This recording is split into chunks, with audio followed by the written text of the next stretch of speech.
नमस्कार विद्यार्थी मित्रांनो, जी के व्हॅली मॅडम या यूट्यूब चॅनलमध्ये तुमचं स्वागत आहे।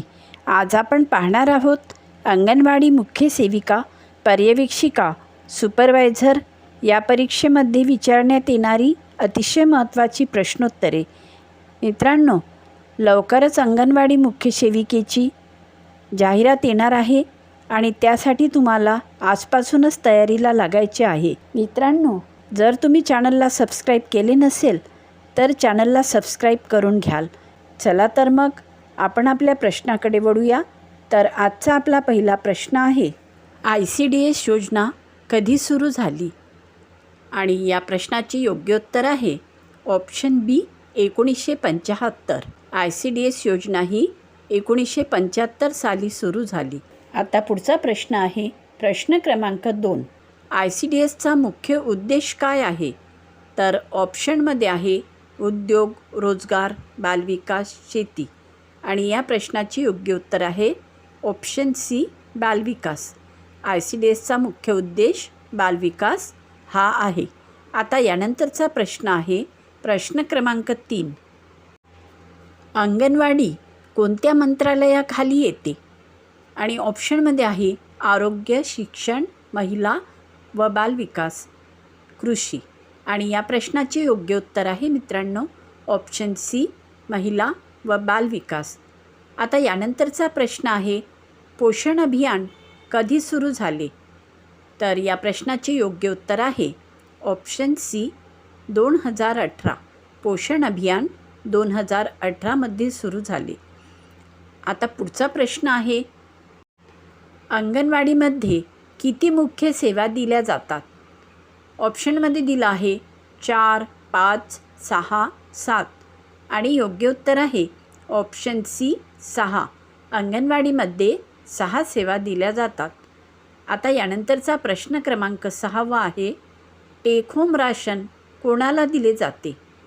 तर ऑप्शनमध्ये आहे वृद्ध, पुरुष, बालक व माता, शिक्षक।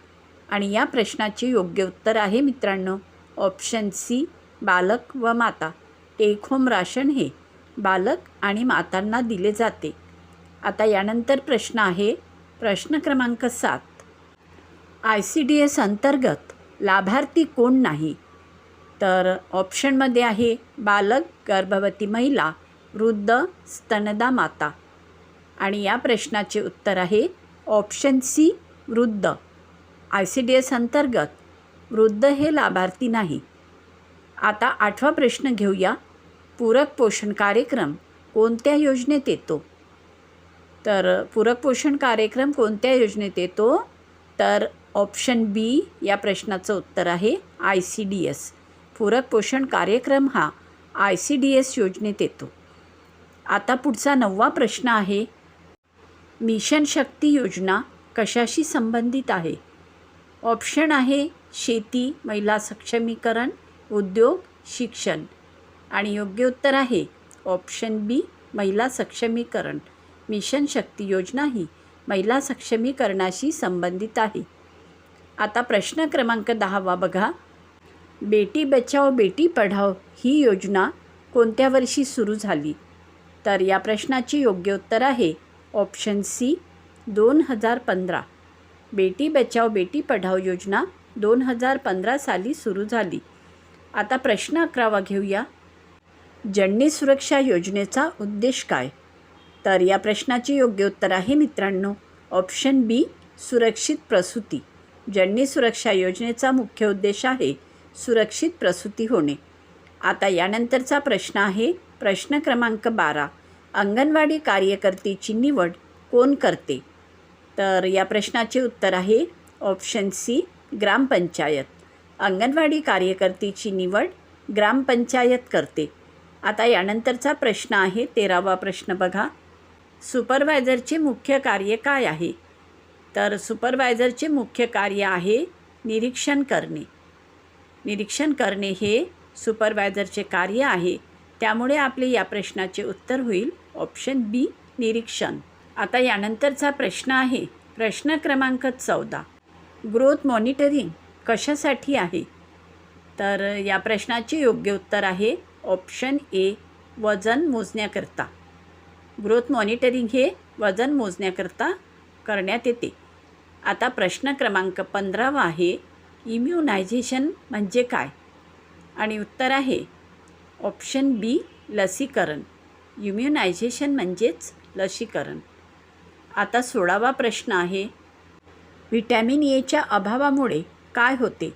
तर या प्रश्नाचे उत्तर आहे ऑप्शन बी, अंधत्व. व्हिटॅमिन एच्या अभावामुळे अंधत्व येते. आता 17वा प्रश्न आहे, आयर्न डेफिशियन्सीमुळे काय होते? तर उत्तर आहे ऑप्शन ए, ॲनिमिया. आयर्न डेफिशियन्सीमुळे ॲनिमिया होतो. आता 18वा प्रश्न आहे, ORS कशासाठी वापरतात? तर या प्रश्नाचे योग्य उत्तर आहे ऑप्शन बी, निर्जलीकरण. ORS हे निर्जलीकरणासाठी वापरतात. आता 19वा प्रश्न आहे, बॅलन्स डाएट म्हणजे काय? तर उत्तर आहे ऑप्शन बी, सर्व पोषक तत्वे. बॅलन्स डाएट म्हणजे सर्व पोषक तत्वे. आता 20वा प्रश्न पाहूया, प्रोटीनचे कार्य काय आहे? तर या प्रश्नाचे योग्य उत्तर आहे ऑप्शन ए, ऊर्जा. प्रोटीनचे कार्य आहे ऊर्जा वाढवणे. आता 21वा प्रश्न आहे, कार्बोहायड्रेटचे कार्य काय आहे? तर या प्रश्नाचे योग्य उत्तर आहे ऑप्शन बी, ऊर्जा वाढवणे. कार्बोहायड्रेटचे कार्य ऊर्जा वाढवणे हे आहे. आता प्रश्न क्रमांक 22 आहे, कॅल्शियम स्रोत कोणता? तर त्यांनी विचारलं कॅल्शियम कशातून मिळतं? तर या प्रश्नाचे योग्य उत्तर आहे ऑप्शन ए, दूध. कॅल्शियमचा स्रोत दूध आहे. दुधातून आपल्याला कॅल्शियम मिळतं. आता 23वा प्रश्न आहे, व्हिटॅमिन सी कुठे मिळते? तर या प्रश्नाचे योग्य उत्तर आहे ऑप्शन बी, संत्रे. सी विटॅमिन हे कशात असतं? तर सी विटॅमिन हे संत्र्यामधून मिळते. आता प्रश्न क्रमांक 24 आहे, एक्सक्लुसिव्ह ब्रेस्ट फीडिंग किती महिने असते? तर उत्तर आहे ऑप्शन बी, 6 महिने. आता प्रश्न क्रमांक 25 आहे, कॉम्प्लिमेंटरी फीडिंग कधी सुरू करतात? तर या प्रश्नाचे उत्तर आहे ऑप्शन बी, 6 महिने. कॉम्प्लिमेंटरी फीडिंग 6 महिन्यापासून सुरू करतात. प्रश्न क्रमांक 26 आहे, डिवॉर्मिंग कशासाठी असते? तर या प्रश्नाचे योग्य उत्तर आहे मित्रांनो ऑप्शन बी, जंत. आता प्रश्न क्रमांक 27, व्हिटॅमिन डीच्या अभावामुळे कोणता रोग होतो? तर उत्तर आहे ऑप्शन बी, रिकेट्स. व्हिटॅमिन डीच्या अभावामुळे रिकेट्स हा रोग होतो. प्रश्न क्रमांक 28 आहे, फॉलिक ॲसिडच्या अभावामुळे कोणता रोग होतो? तर या प्रश्नाचे उत्तर आहे ऑप्शन ए, ॲनिमिया. फॉलिक ॲसिडच्या अभावामुळे ॲनिमिया हा रोग होतो. आता प्रश्न क्रमांक 29 आहे, सेफ ड्रिंकिंग वॉटर कसे असावे? तर या प्रश्नाचे योग्य उत्तर आहे ऑप्शन ए, उकळलेले. सेफ ड्रिंकिंग वॉटर हे उकळलेले असावे. यानंतरचा प्रश्न आहे प्रश्न क्रमांक 30, डायरियाचे मुख्य कारण काय आहे? तर या प्रश्नाचे योग्य उत्तर आहे ऑप्शन ए, स्वच्छता अभाव. डायरियाचे मुख्य कारण काय आहे? तर स्वच्छतेचा अभाव हे डायरियाचे मुख्य कारण आहे. आता यानंतरचा प्रश्न आहे प्रश्न क्रमांक 31, WHO मुख्यालय कुठे आहे? तर या प्रश्नाचे योग्य उत्तर आहे ऑप्शन बी, जिनिव्हा. आता पुढचा प्रश्न आहे प्रश्न क्रमांक 32, युनिसेफची स्थापना वर्ष कोणते?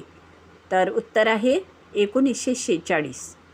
आता यानंतरचा प्रश्न आहे प्रश्न क्रमांक 33, मलेरिया कशामुळे होतो?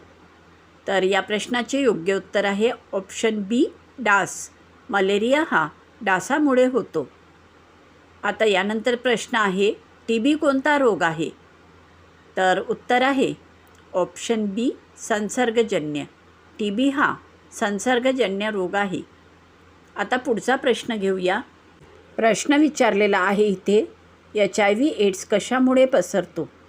तर उत्तर आहे ऑप्शन सी, रक्त.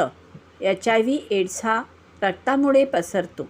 आता प्रश्न क्रमांक 36 आहे पुढे, हँड वॉशिंग कधी करावे? तर या प्रश्नाचे योग्य उत्तर आहे ऑप्शन डी सर्व. हँडवॉशिंग हे जेवणापूर्वी, जेवणानंतर आणि शौचानंतर करावे. आता पुढचा प्रश्न आहे प्रश्न क्रमांक 37. IMR म्हणजे काय? तर IMR म्हणजे बालमृत्यू दर. आता प्रश्न 38वा आहे ग्रोथ चार्ट कशासाठी वापरतात? तर या प्रश्नाचे योग्य उत्तर आहे ऑप्शन ए उंची वजन मोजण्यासाठी. ग्रोथ चार्टचा उपयोग उंची वजन मोजण्यासाठी होतो. आता प्रश्न क्रमांक 39वा आहे. बघा प्रश्न आहे इथे SAM सॅम म्हणजे काय? तर या प्रश्नाचं योग्य उत्तर आहे ऑप्शन बी तीव्र कुपोषण. सॅम म्हणजे तीव्र कुपोषण. आणि 40वा प्रश्न आहे MAM मॅम म्हणजे काय? तर या प्रश्नाचं योग्य उत्तर आहे ऑप्शन बी मध्यम कुपोषण. सॅम म्हणजे काय? तर तीव्र कुपोषण आणि मॅम म्हणजे मध्यम कुपोषण. आता प्रश्न क्रमांक 41. कम्युनिटी पार्टिसिपेशन म्हणजे काय?